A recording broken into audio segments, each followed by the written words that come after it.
Welcome everyone to our plenary session, The Needle and the Damage Done. I'd like to start by acknowledging the traditional owners of all the lands across Australia and other countries on which we're gathered, and pay my respect to their elders past and present. In particular, I acknowledge the Cammeraygal people of the Eora Nation, on whose traditional lands I'm speaking from. For those of you who don't know me, my name is Jennifer Lang. I'm the chair of the COVID-19 working group of the Australian Actuaries Institute, and so I've taken a keen interest in all things COVID for the last year and a half. COVID-19 has upended all of our lives, both personally and professionally, and it is very far from over right now. Many parts of Asia, especially India, are increasing case numbers and deaths, and South American cases and deaths remain stubbornly high. While many rich countries are increasing the proportion of their populations that are vaccinated, poorer countries are unable to find doses. So it feels a little bit premature to talk about life post-pandemic, but the lessons we learn now are useful as we move through the many future phases of COVID-19, as well as learn the lessons for the pandemics of the future. Can we really bounce back better? In this panel discussion, leading thinkers from business, the health sector and the actuarial profession discuss what our experience of COVID-19 has taught us about life after the pandemic and during the next phases, the economic and the social aftermath. I'm really looking forward to this session where we'll explore the experience of COVID-19 across a diverse set of professional and international experiences with 3 continents represented today. We've got 3 fantastic speakers who I'm really looking forward to. And what I'll do is I'll introduce all of them now, and then I'll hand over to our first speaker, and then we'll have Q&A after all 3 speakers have spoken. So our first speaker will be Tan Sui Che. Tan Sui Che is the president of the Institute of Faculty of Actuaries and a member of the presidential team. He also sits on the boards of Singapore University of Social Sciences, Sim Kee Boon Institute of Financial Economics, LSE Trust Singapore, Singapore School of the Arts, and various boards of the Institute and Faculty of Actuaries in the UK. So we're very lucky he's got time to talk to us today. Sui Che has a long and impressive executive career, including most recently being the Group Chief Executive NTUC Enterprise from October 2013 to February 2017, which is the holding entity of the social enterprises serving Singapore. Prior to that, Sui Che was the Chief Executive in NTUC Income, a composite cooperative insurer and one of the largest insurance businesses in the Singapore market. He has a first-class honours degree from the London School of Economics and a master's degree from Columbia University in New York, and is a past president of the Life Insurance Association of Singapore and the Actuarial Society of Malaysia. So very lucky to have you. Thank you. Our second speaker will be Professor Russell Gruen. Professor Russell Gruen is the Dean of the College of Health and Medicine at the Australian National University in Canberra. He's a trauma surgeon who spent 15 years managing patients seriously injured in car crashes, falls and interpersonal violence, and was director of the National Trauma Research Institute at the Alfred in Melbourne, where he was also the world's first professor of surgery and public health at Monash University. He also has a PhD on health services for remote areas of Australia and spent 3 years living in a remote Arnhem Land community. He has fellowships in health policy, medical ethics and business management at Harvard, and recently helped develop as Vice Dean a new medical school in Singapore, the Lee Kong Chuan School of Medicine, a partnership between NTU Singapore and Imperial College London. Was director of the Institute for Health Technologies. He's an elected fellow of the Australian Academy of Health and Medical Sciences, the Academy of Medicine of Singapore and the International Surgical Society, in which he is president of the Alliance for Surgery and Anaesthesia Presence, its global surgery arm. And our final speaker will be Thaendran Naidoo. Thaendran is the Converge Health Africa leader, which involves the digital transformation helping to bridge the digital divide of healthcare on the continent, creating new health ecosystems to enable the future of health by combining digital strategy, data and analytics, next generation platforms, deep industry experience and novel collaboration models. Thaendran is Harvard Business School graduate and completed his master's degree cum laude in applied science industrial engineering through the University of Pretoria. So I'm very privileged to have all 3 of our distinguished speakers, and I'm going to start by handing over to Tan Sui Che. Over to you. Thank you, Jennifer, for inviting me to speak. I'm not going to talk about the human tragedy which is unfolding for the last 18 months and yet to complete its course. But I want to speak about Actuaries Response Group, and that was a title given to me about the professions and in particular the IFOA's response to the pandemic in terms of our public interest purpose, in terms of restoring our thought leadership position, and in terms of responding to the great sustainability challenges of our time, of which pandemic, COVID-19 crisis unmasked many fault lines in our society. So that is the context, and I assume that not many of you would have heard of the COVID-19 Actuaries Response Group. It is an informal group of about 10 persons. Now it's about 15 when it was first formed on March the 10th last year, consisting of mainly actuaries, one or two epidemiologists, and a couple of people from the medical profession, came together with a stated objective of being mobilizing, informing, learning, educating the public and also the people in our ecology. And they set the stage for the year that was, for the last 12, 18 months, which defined my presidency. Yeah, I was in the UK for the last time on January 2020. I have not been back to the UK for very obvious reasons. And the pandemic has defined the work I do for the last 18 months. I know that I have a time limit of 10 minutes, so I will keep my remarks short. What I could draw, well, about 2 weeks ago, I gave a presentation in our own IFOA fortnight called A Year That Was, which reviewed the whole range of work we did in respect of COVID-19 for the last 12 to 18 months. And I said that the year that was, which started in January 2020 and culminating in the seminars of last fortnight, the relevance, depth, scope and range of the topics and the quality of the speakers, both internal and external, marks the IFOA's profession return to its public interest role in a compelling way and in a manner that counts and befits the historical reputation of the British actuarial profession. And it started this way. I was blogging in Singapore, where I live, in February after my return from UK, because I saw fear, panic, and irrationality in the way people were buying food and toilet paper in supermarkets in Singapore, Australia, and elsewhere. And there were a rise in racism in Australia, Europe, and USA. And I commented about the irrationality of it and about the need to get perspective. But I also knew that I do not have monopoly of the truth or wisdom. So I followed the advice of the Singapore government, the UK government, and the World Health Authority. And they were not always consistently right, because in a systemic issue of this kind, huge uncertainty exists and fat tails exist, and you do not really know how you will multiply. And I learned a great deal. But my blogs attracted quite a lot of attention and was invited to speak in a number of webinars. And I spoke to about 1,000 people in Asia in February and March to April last year under the title Risk, Uncertainty, Psychology and Judgment. And I wanted some verification of my numbers, because I was working out in my own simple way that the numbers in the middle of March, which was about 100,000, will grow to 1 million in 3 to 4 weeks' time. That is the tenfold increase in 3 to 4 weeks' time. And I reached out to a number of individuals in the UK, and one of which, a person by the name of Stuart McDonald, who became very well known today in the UK in the world of pandemics.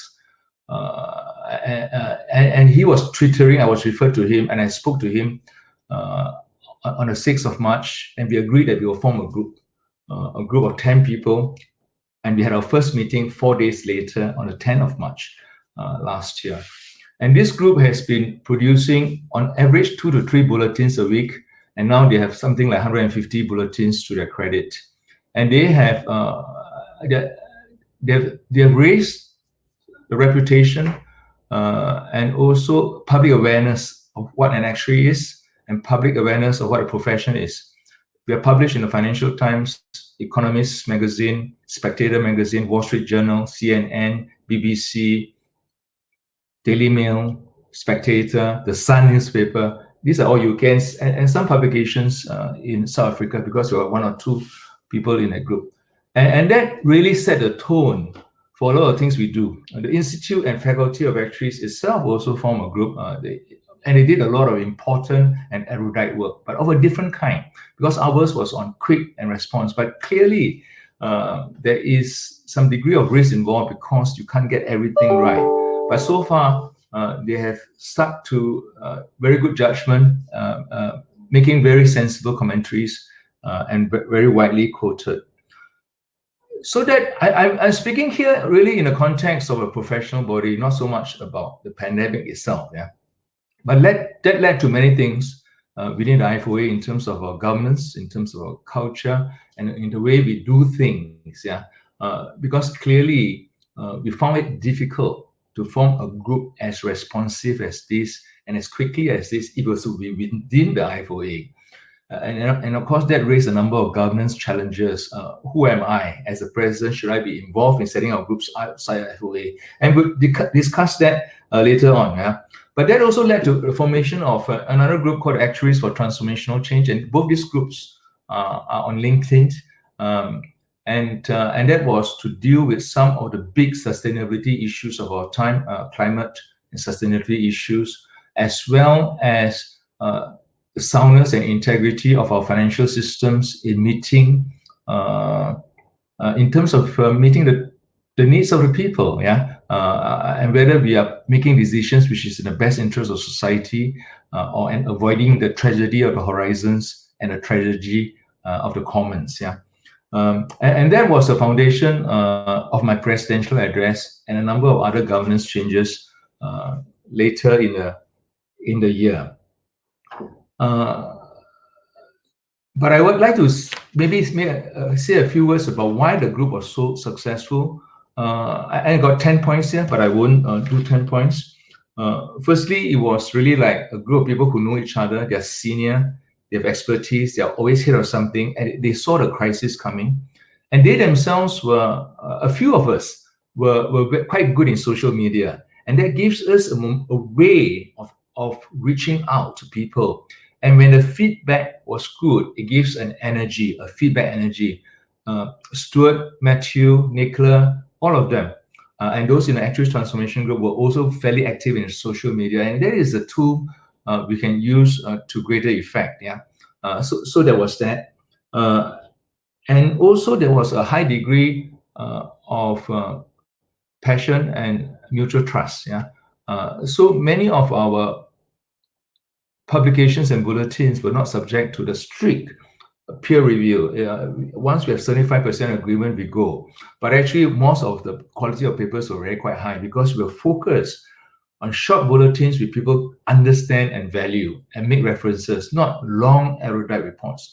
But there's a place for long erudite reports for profession, but we must really be able to vary the context, because it is not the accuracy, the consistency of reports which will move opinion. There's the logos, it's the ethos and the pathos, how we engage the outside world. I think I'm coming up to my last 1 or 2 minutes. I have many notes, and we have many. I can point out you to references because the remarks I've made elsewhere. I think that maybe as a final bullet point, our great strengths, actuaries' great strengths, our quintessential values, which is about our accuracy, consistency, reticence, and cautiousness. And those are very important in reserve roles. But in the world of innovation, in the digital world, as well as in the world of tackling deep uncertainties, radical uncertainties, where the problem is a system, not within the system. It's actually the system is a problem. We probably need more courage and imagination and judgment, yeah, and the ability to diversify our mindsets in our response to these challenges are important. I believe I've come up to my 10 minutes, Jennifer, so I'll pass the floor back to you.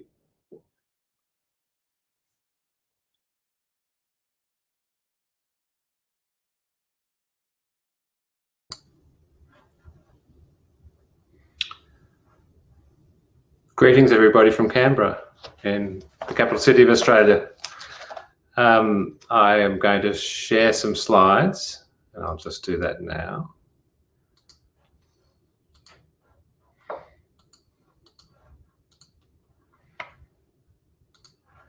I'm trusting you can all see those slides. I'm going to give you a little bit of a journey through the policy side of the pandemic and perhaps some learnings. On the 20th of March 2020, Australia closed its borders to the world. This is a familiar graph that everybody will have seen from Wikipedia. It's from today. Australia had closed its borders to China just over a month earlier in February. This time, the country also locked down and implemented social distancing. And so far, it's been very successful. Apart from a breach of quarantine in Melbourne in June that led to a local second wave, Australia has enjoyed a lifestyle that has approximated normal in many ways. And I think we have become complacent.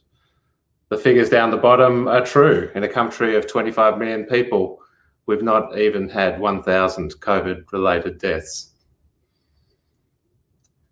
In the week leading up to March 20th, there was heated debate amongst policymakers, scholars and commentators about whether Australia should go hard early or whether we didn't need to get too worried and could adopt a less draconian and aggressive approach, keeping the numbers down, stopping the health services being overwhelmed. The argument was really about health benefits weighed against the economy and civil liberties, and the conviction held by many that there was a necessary trade-off between health and the other two. In the end, closure of international borders took this country down a path that closely tracked that of New Zealand, which is shown on this chart, which adopted similar policies at almost the same time. And in the end, it became what is known as an elimination strategy, perhaps not clearly intentioned to be such, but which clearly differentiated from the mitigation approaches adopted in other parts of the world. And I've included Europe, North America, and the UK in this chart. To illustrate what I mean, there was a day in July when Victoria, that is Melbourne, and France had the same number of active cases, around 760. And Victorians then endured a second strict lockdown for almost 4 months that led ultimately to 0 cases being recorded in Victoria on October 26th. France, in comparison, has averaged 20,000 new cases every day since that day in July. This is the difference between an elimination strategy and a mitigation strategy. In an interesting analysis published 2 weeks ago in The Lancet, OECD countries that followed an elimination strategy were compared with those that followed a mitigation strategy. And you can see the countries that were examined here. This analysis shows what many of us military disaster and emergency professionals suspected, that national elimination-oriented approaches are superior to mitigation in this pandemic, and that this is evident in, firstly, deaths per million per day. So this chart shows the pandemic from day one through to the present on the x-axis, deaths per million per day as a 7-day rolling average on the y-axis, and the countries such as Australia that opted for elimination in red, and the countries opting for mitigation strategies in blue. Beyond health data and deaths, countries opting for elimination also seem to do better in the extent of loss of GDP and even what you'd call subsequent gain in GDP in 2021. And in a combined measure of civil liberties that was developed at Oxford University to reflect the severity of lockdown. So it didn't seem that there was a trade-off between health and the economic and civil liberty outcomes for the population. In fact, they all seem to be in the same direction. And while debate focused in Australia in those early times on domestic travel restrictions, severity of lockdowns and economic lifelines, Australia's success really depended critically on the fact that we're an island nation and we limited the introduction of the virus through early closure of our international borders. Now, making such drastic decisions and then managing the consequences is uncommon in public health, but it is typical of the sort of work that I do. Damage control approach is used for managing seriously injured patients. It guides decisions with potentially catastrophic outcomes. Damage control prioritises what is necessary to save life, typically stopping bleeding, followed by a period of intensive care involving organ support and all relevant diagnostic and therapeutic capabilities. The term was actually coined by the US Navy for strategies to stop a torpedoed ship from sinking, followed by its transfer to port for full assessment and repair. In both of these scenarios, the worst outcome is total loss, from which recovery is impossible. Reducing or eliminating this possibility, therefore, has the highest priority before any other planning. And without this sequence, the ship can still sink or the patient can still die. There's a clear mathematical explanation for damage control. It has to do with what are called fat-tailed processes, where the probability of extreme events is higher than normal. Nicholas Taleb, the Lebanese-American mathematician, explained back on January 26th, 2020. Just think of that, on January 26th last year, that the emerging pandemic, because of its apparent high infectivity and because of modern interhuman connectivity, would see viral spreading in a non-linear way, leading to an extreme fat-tailed process, and that this would be significant because extreme events in the tails have a higher impact and make the whole normal distribution irrelevant. He foretold that conventional risk management approaches and traditional cost-benefit analyses, which I would argue are what policymakers and public health officials are most, if not entirely used to, are inadequate and must not be used. I'm not sure the world heard Taleb's wise counsel at that time. Just to be clear, these are ruin problems, where over time exposure to tail events leads to a certain eventual extinction. While there is a very high probability for humanity surviving a single such event, over time there is eventually zero probability of surviving repeated events, or repeated exposures at least, to such events. And while repeated risks can be taken by individuals with a limited life expectancy, ruin exposures, Taleb argued, must never be taken at the systemic and collective level. In technical terms, the precautionary principle applies when traditional statistical averages are invalid because risks are not ergodic. We may have discovered damage control policymaking during this pandemic. Border closure and early lockdown protected against mass casualties ahead of nuanced public health and economic strategies. I would argue Australia is still well and truly in point 2, and we are still working out how we might get out of this pandemic. There is, however, a third stage as well, equivalent to redeploying a ship or rehabilitating a patient whose eventual level of function and independence is uncertain. That challenge always requires imagination and perseverance, and it still very much lies ahead of us. Thank you.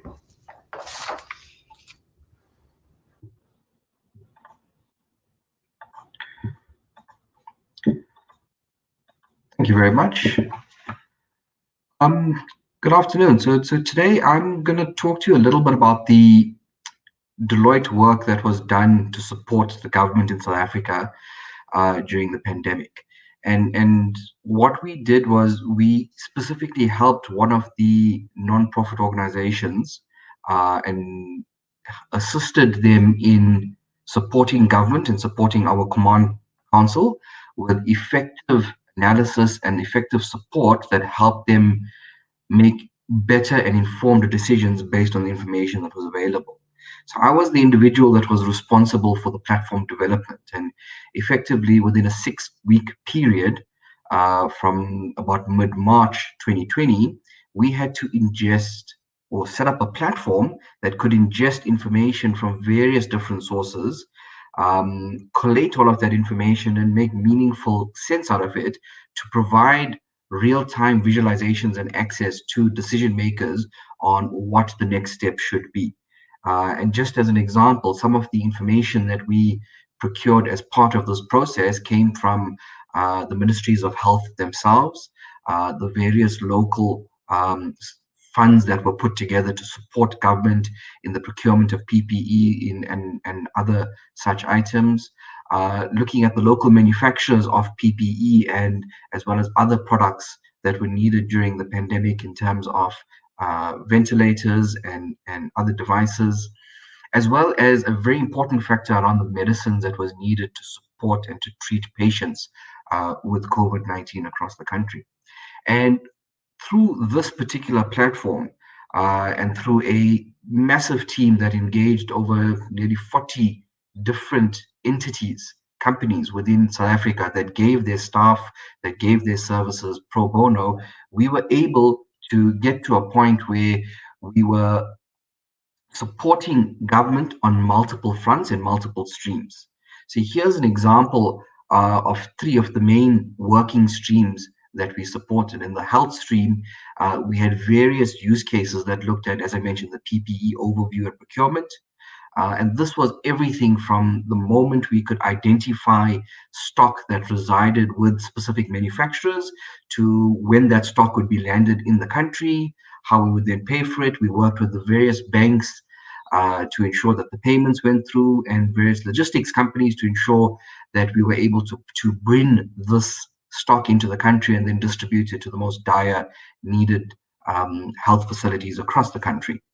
The medicines overview as well in terms of tracking what is the demand for specific COVID-related medication versus what was the stock on hand. We went so far as to look at what were the temporary locations for hospitals in terms of understanding that just a massive space wasn't enough. There were various criteria that needed to be met in order to turn any location into a temporary hospital. And this is where we worked with many of our geospatial partners to bring all the information and have it at the fingertips of the decision makers. We also looked at the EPI modeling and how we could support the more dire or the more distressed regions in our country and understand where potential outbreaks would occur. And then as we move forward down, it was looking at some of the innovation around the medical goods gap analysis. So how are we tracking against the demand for medical goods, and how are we then reducing that gap as we procured more information? And then there was a massive component around individuals in South Africa that pledged various different forms of resources, and this also needed to be accounted for. There would be individuals that would come through and ask about what type of what type of products or services needed to be rendered and how this would come through. And ultimately, we were able to provide this level of reporting and dashboarding and level of insights that helped the decision makers ensure that we could provide the information at the right time, at the right space. And these different charts that we're seeing on the table at the moment gave us a very holistic view. But there were many lessons that we learned throughout this process, things that we could do differently and things that we had done that had massive impact. And that's the focus of what I want to share with you today, is that some of the key lessons that were learned in this particular environment is that, calm seas never made for a good captain. There's an age-old saying that going through these experiences, there's a lot that you can take out when sitting with your team members and working through these particular problems and solving these things as best you can. What we also found out is that minimal viable products or minimal viable solutions, MVPs, work very well only when they're designed correctly. And the graphics that I just showed, as well as the platform, we were building this plane as we were flying it because of the dire need and the importance of what what this represented for our country. And very often we found a point where we saw what we had done was good, and that was good enough to make the decisions that were needed at the time.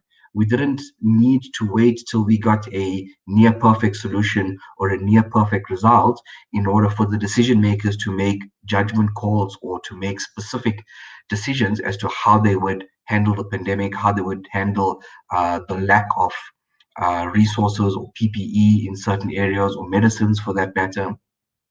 But I think the one key thing that really brought everything together is that all of these things were done remotely. We sat at home from the comfort of our chairs and we worked remotely with nearly 200 other individuals. And the mere fact of being able to work, or not being able to sit in a room with other individuals and brainstorm and whiteboard all of these things, fundamentally changed the approach in which we took to deliver all of these products. It also gave us a very different way to manage and to collaborate with others. You know, you had a lot more focus on the outcomes opposed to focusing on micromanaging your team members, for example. And you know, the whole concepts of video calls now was so prevalent, in that every meeting that you was in a video call. It actually taught you how to listen better, because generally what we would find is that when you were meeting in person, you would have certain individuals that would tend to hog the conversation, and having a video call meant that a lot of these individuals had to now actually sit back and understand and listen to others' viewpoints, which opened up a whole new world of possibilities. And then the other important lesson that we learned is that the human connections that we created allowed for such great outcomes to come out from what we supported our government with.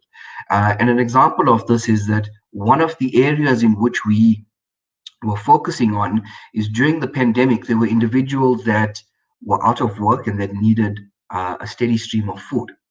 And we had put forward an initiative to look at how do we use the local supermarkets to then provide food to these individuals, but then have them use a vouchering system that we could SMS or text message to their cell phones. Now, the first step was to say, how do we get this information of all of these local supermarkets? You know, it's not these big conglomerates, but the little tea room around the corner.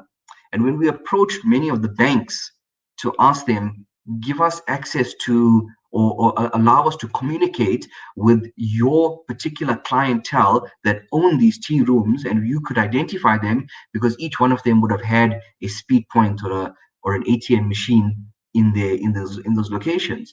Now, typically, if we had to gone to a bank in a non-pandemic sense, we would have been hit by massive risk and governance components. But because of the COVID-19 situation, we were able to find a way to still adhere to those levels of governance and risk, but still help achieve what we needed to do in terms of the access to that type of information. And it's in these crisis situations that we really truly understood that, you know, you're able to overcome these barriers that previously hindered us from achieving certain outcomes. And I think those are some of the key aspects and key things that we take on, not only from what we did during this emergency phase of the pandemic, but that now continues to stay with us as we start moving on and trying to revert to a more newer version of a normal life, and how we engage and interact with others.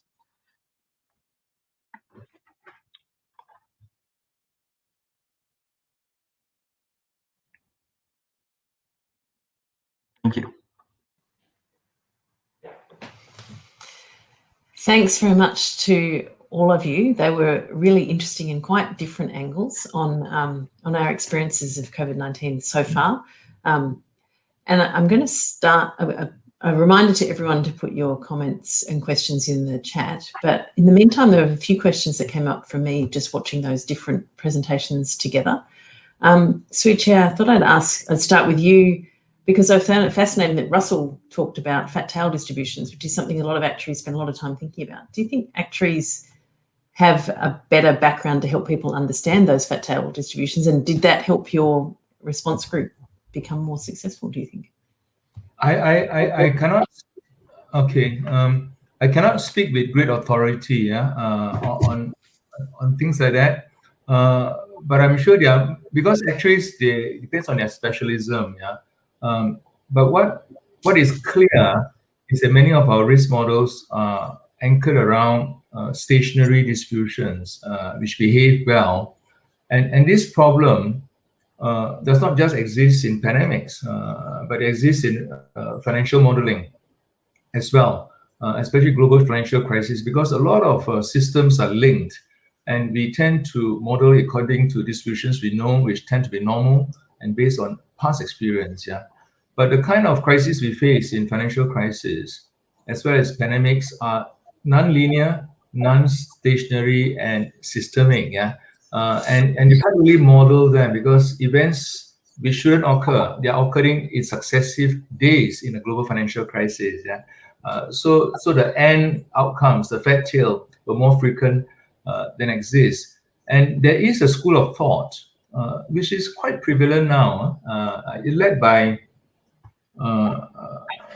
luminaries like Mervyn King and Mark Carney, distancing themselves from some of our risk models, yeah, which are not fat tail, which are more normal.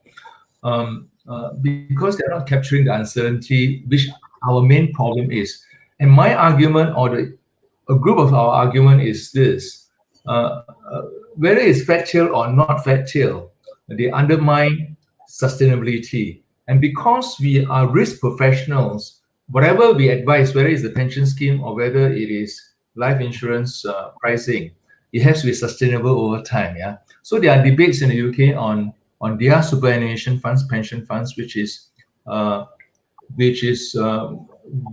based on final salaries, defined benefits, and some of you will be familiar with that. And one of the big arguments is that mark-to-market accounting and market-consistent mark-to-market accounting is the best way to proceed, given the volatility in markets and given the fact that prices in the market do not always reflect value in our society. Right? So there's a big shift. The intellectual big shift in argument. But the way I tend to frame it, I would invite Australian actuaries and worldwide actuaries to think about it, is that for the last 400 years or the last 300 years, actuaries is about reducing things which are uncertain so that we could live with, adapt, or manage. And we create probability models, life tables, risk distribution, green theory to capture it. But there are always residual risks, right? Residual risk. And that residual risk is the systemic risk of our time. And it's linked to climate risk and linked pandemic. So that I think increasingly we need to rebuild, and that is the work for the next 10 to 30 years, rebuild the way we capture this risk, right? And it's not, it might appear it is a big deal, but financial economics, to be honest, only came to being 30 years ago or 20 years ago, mainstream in actuarial syllabus, right? Mainstream. So you need to rebuild it. So there is a debate which is emerging, I can see it emerging, with or without the actuarial profession. But my argument is that actuarial profession should be front-footed in it and participating in the debate. So that's where I am. Yeah, that makes a lot of sense. And I think it's, actuaries are more used to seeing the fat tails, but not necessarily experiencing how to communicate and how to resolve them, but at least realize that the problem exists. And I guess one of the things that struck me from the conversation that you just had is that your comment about climate change, and I have probably for the last 18 months thought that this is actually kind of a fast moving version of a slower moving crisis that's going to hit us. And I wonder, Russell, whether you think that some of the lessons that we learned on stopping the bleeding effectively are things that we should transfer to climate change. Is that something that would transfer in your mind? It seems they seem chalk and cheese at one level, don't they? But to me, they're just basically extinction events, whether they're at the level of the individual or level of the planet. It's and this is where the reason I want to talk about fat-tailed distributions is that this is news to most of us, and you guys are the experts in this field. And this is what I mean. I think it's it's critical for people in positions of power and authority who are making decisions, whether it be managing us through the pandemic or discussing climate change policy, to understand the difference between ordinary day-to-day policy making, where you're managing manageable risks and trade-offs, to when you've actually got something really serious that you're dealing with. And it's not just policymakers and our elected politicians who frequently display a complete ignorance of the difference. But I think almost all of our educated society doesn't really understand that difference. Certainly in my profession, the damage control approach is something we've been doing as trauma surgeons for 30 years. But we still have to explain it to the rest of the profession as to what we're doing and why we're doing it and why it's different. And how to transfer that learning to completely different fields is, as you just did then, I thought was really insightful.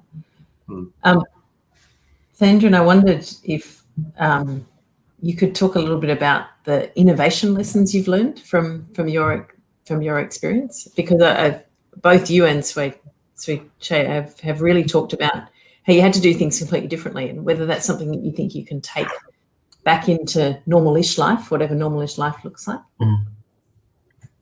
Yeah, no, thanks, Jennifer. I think there's a lot of areas, there's a lot of times that we had to really kind of bring innovation and new types of thinking into what we're doing during the emergency phase of the pandemic. And I think it's something that we have tried to replicate on other aspects of our lives and our careers.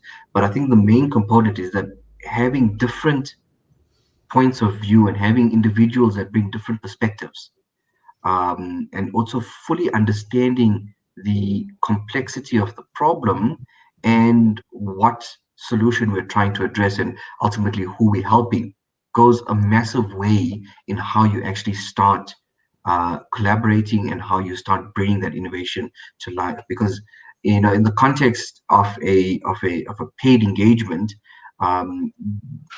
it's looking at your bottom line. How are you going to be looking at your bottom line and improving that? But when you're looking at it from a perspective of how do I ensure that the hundreds of thousands and millions of people in the country have sufficient food to eat, you have a very different mindset and you have a very different determination that goes into that thinking and that innovation component. A very good example was we kept looking at, and there was a lot of media reports around why certain individuals were still almost freely roaming within the country while there was a lockdown period. And it took a while for most of the general public to understand that not everybody was able to go into a lockdown. Not everybody, for example, had a deep freezer at home that they could store food. And even if they had that deep freezer, they didn't necessarily have the necessary funds or savings to go and buy a week's worth or 2 weeks worth of food and store it. So they had to be out and about to look for work and kind of ensure that they feed their families. Yeah, I think the struggle is, how do we take this was a crisis, so it's easy to innovate into a more normal-ish. But I think we should all try and learn some of those lessons. We've got a question from Anthony Asher in the comments. Who's working on the social change that we should be seeking to address the remaining threats from COVID and potential future infections? Swee Che, do you want to have a first go at that? And I might ask Russell, because he was the one who suggested after that. I would like to have a go. Anthony Asher is a familiar name from my past. He was from Prudential and long history. And I had a recent conversation with him, and I know he's interested in this topic. But I wanted to connect what Russell said about climate, and also our friend said about climate and COVID-19. Climate and COVID-19 are systemic risks, and they are issues which threaten the sustainability of our systems, right? So in that sense, and their uncertainty. So if you frame that way, our interest as actuaries who cares about sustainability is very important. And Anthony asked a more fundamental question, and I think COVID-19 is a wake-up call. It's a wake-up call for humanity. That is what we say in our charter in Actuaries. It's a wake-up call. We already knew about climate risk.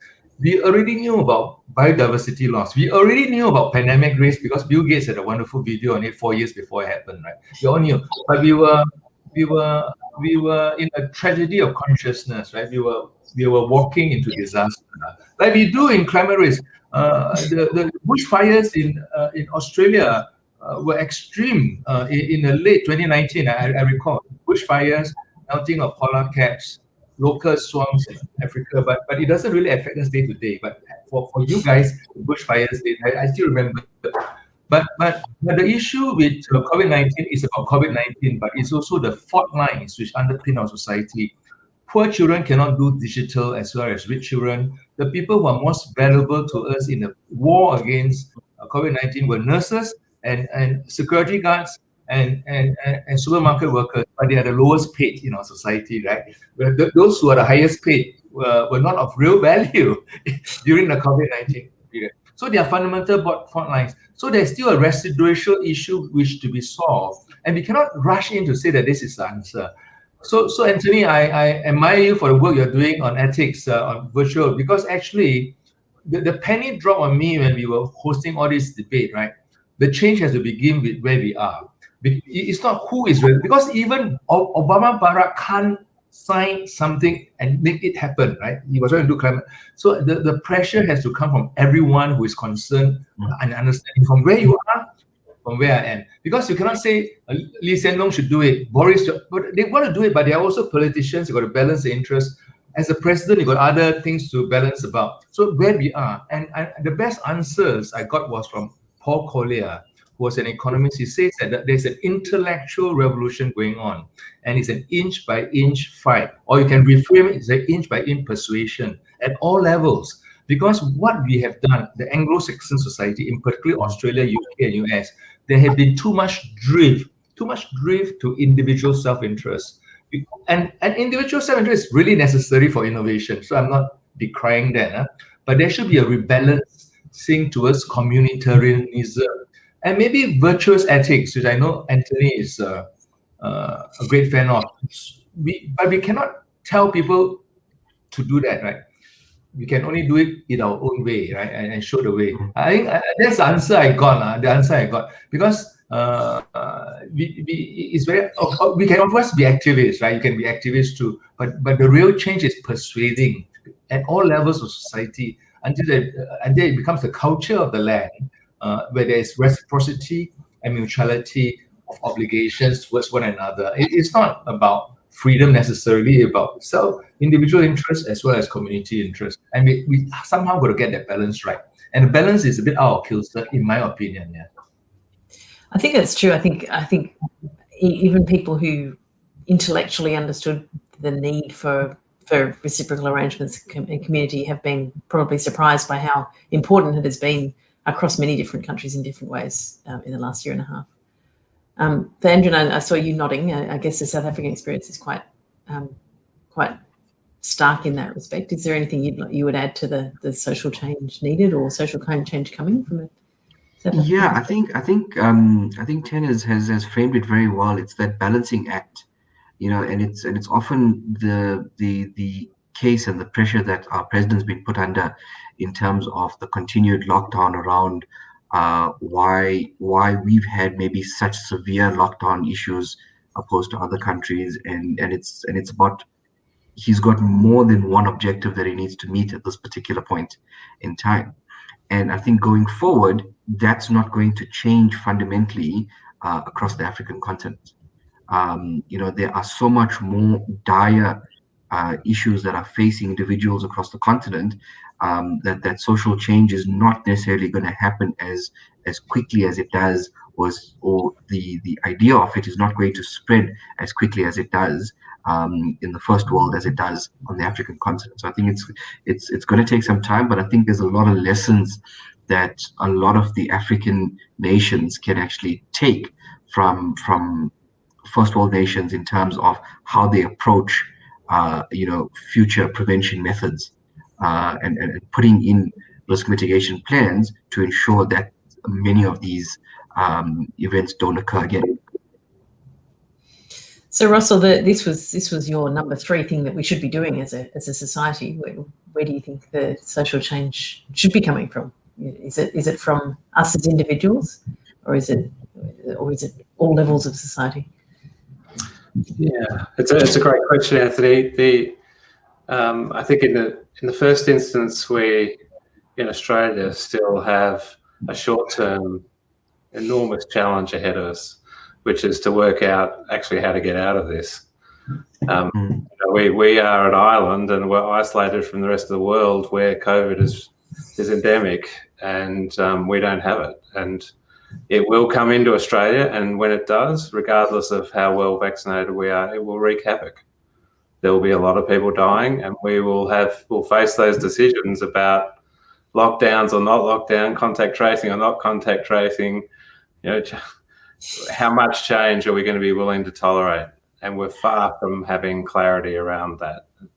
And that is a huge short-term challenge for our nation and for New Zealand and for relatively few other lucky countries, you could say, at this point in time. But looking ahead, one can only be sort of realistic and a little bit pessimistic about what lies ahead. In the longer term, and this is where I think the social change question really comes in. I think it's a question for humanity around whether people, humans, at this time in our existence are capable of social change. And I ask that as an open question that really is one answer could be that we actually would be unable to adapt to a world in which there was a more serious COVID that actually killed the majority of people it infected, and that we can't imagine living a life of social isolation, lockdowns, and the sorts of things that we'd have to do to prevent being infected. On a more hopeful level, I think there's a lot we can and must learn from this pandemic, and this session in this conference is one of the ways of doing that, and a very important step, I think, in doing that. We have to get good at managing threats like this pandemic, and I floated the sort of idea of damage control as an approach that we've used in our industry, and that policymakers and public health officials could adopt and could adapt it to in a much more comprehensive way than I've described it and imagined it, to how we handle future pandemics and outbreaks. But I think we've got to learn, and we've really got to think hard about those things.